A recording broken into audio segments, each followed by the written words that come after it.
Hello everybody and welcome back to Odin's movie blog. I am the critic with a cynic. Hope you're doing well. And today I am really tired because I got home late last night from seeing a early press screening actually for Hobbs and Shaw in Nashville. Huge shout out to my boy John Flickinger over at the Flick Pick channel. Make sure you subscribe to him. He was able to add me on as his +1 so that I could actually go to my first ever press screening for any single movie. So I'm recording this now early in the morning before I have meetings over at school, and I'm going to have this premiere when the embargo is lifted up on reviews. So as you can see here, first off, the name is just a bit of a mess. Fast and Furious presents Hobbs and Shaw. I mean, I would rather just call it Hobbs and Shaw, but I think that's what most people are going to be calling it, and they still had to have the Fast and Furious name attached to it. So overall, I would say the film is pretty fun. I would say that there's the best part of the film, without any shadow of a doubt, is the chemistry that exists between The Rock and Jason Statham. I think that they work very well together. Anytime that they're on screen together, and especially when they have back and forth commentary, back and forth lines, it really just feels awesome. Like it's entertaining.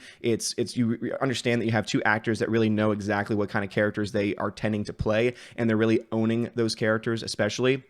And it's working very well. And so I think that anytime that they're on screen together talking is pretty damn good. And also I would say that there are a lot of really well shot scenes too. For the most part, there are definitely some where they use some drone footage, it seems like, and it just takes you out of the film because you think to yourself, okay, this is a very different type of shot. And I see that they were going for more of a cinematic look, but it's also kind of weird because there's talking in the background going on, but their lips aren't matching up to it because basically it's drone footage capturing them from an extended view. And they're still talking and having a conversation though, and it's not exactly what you're hearing in the voiceover narrative that's going on there. And so I will say though, as a positive, that some of it is actually pretty good. Now, that's pretty much all I can really say for positives. There's a couple other things I could talk about, but it's going in more into spoiler territory about certain actors that become a part of this franchise, become part of the film, and they're freaking hilarious and great, but I'm not going to go into that here. I might talk about that after the movie actually opens, but there's a lot of issues with this film, as you could probably imagine. I will say that I think this film is better than 7 and 8 of Fast and Furious combined, because personally, I like Fast and Furious 1 through 6, even though 6 might not be the best and the others might have issues, especially, Too Fast, Too Furious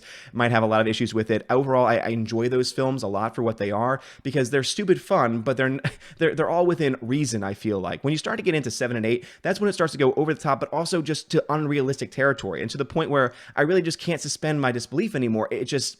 And I can't suspend belief because it's so crazy. And so this film kind of adds on to that, where there are certain things that happen where you say, okay, it's over the top, but you know what, at least it's realistic. But for this one, there's a scene literally, and this really isn't much of a spoiler because it's more of an action shot. There's a scene where there's a car that gets flipped around and turns like 2 times in the air, goes through a window of a warehouse, and somehow lands on the beams perfectly to be able to continue driving. Now, some people might say, oh, you're nitpicking, man. That's what the Fast and Furious films have always been about. But I look back to those original films and I see, yeah, but you know what? A lot of those use practical effects, a lot of those use stuntmen, a lot of those use different stunt teams. This one just felt like it was using way too much CGI to try and make these things. Not to mention, you had Idris Elba in this film, who was a badass, and to me just proved why he should be a James Bond, why he should be the next action star, because he's a freaking badass, even though his lines weren't very good. And again, that's the writing, not so much on him.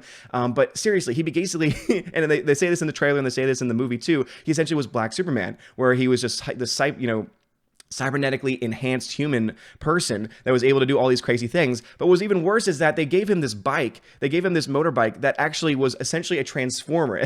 So during the movie, as soon as we saw this, so basically there's a scene where he goes underneath a truck and literally the bike transforms.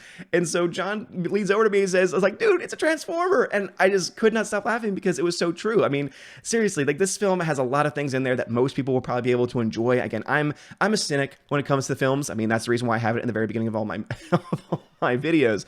But it is still true that I always nitpick a little bit more than others, just because I want high value entertainment. Even if it's stupid fun, I want it to be sensible stupid fun. I want it to be able to say, okay, that's ridiculous, but at least I can somewhat believe it. It's when they start to go way over the top with it, where you think to yourself, okay, this could never happen in real life, then it's okay. Also, too, one part that I really didn't like is that the movie should have ended, about an hour and a half, hour and 40 minutes in, and then they decide to add on an extra scene at the very end where it's like an extra 40 minute sequence where they go to Samoa and Roman Reigns shows up, and Roman Reigns cannot act still. And so I know The Rock recently said in an interview that it was not nepotism that got him the role. Well, it's not his acting ability either, because guess what? He's just as bad on screen as he is in the ring, so I don't really know what you're trying to go with there. But the best part about it was there was literally a scene where he was in the background and he was probably directed, hey, look like you're busy. And so he literally just moves one thing and puts it over there and then picks it up again and moves it back. And you just say to yourself, okay, this is an actor that has not been given any direction direction, but also he's so green, he does not know how it's going to be perceived on screen. So if you want to see Roman Reigns look like a goofball, well then guess what? You'll have that in there. There's also a Samoan drop in there. This is where, again, I don't really care about spoiling Roman Reigns' part in this film because it's ridiculous. They literally said, let's have you do all the wrestling moves. So he does his spear. He does he does a Samoan drop in Samoa. The Samoan drop in Samoa, and then he also does his ooh-ah nonsense too. So there's that whole thing as well. So overall, if I had to give a grade to this film, I'd give it a C-. You know, I think that's pretty fair. It's a film that some people are going to be able to enjoy. John enjoyed it a lot more than I did, and I think it's a film that we can both agree saying, I don't ever really feel the need to see it again.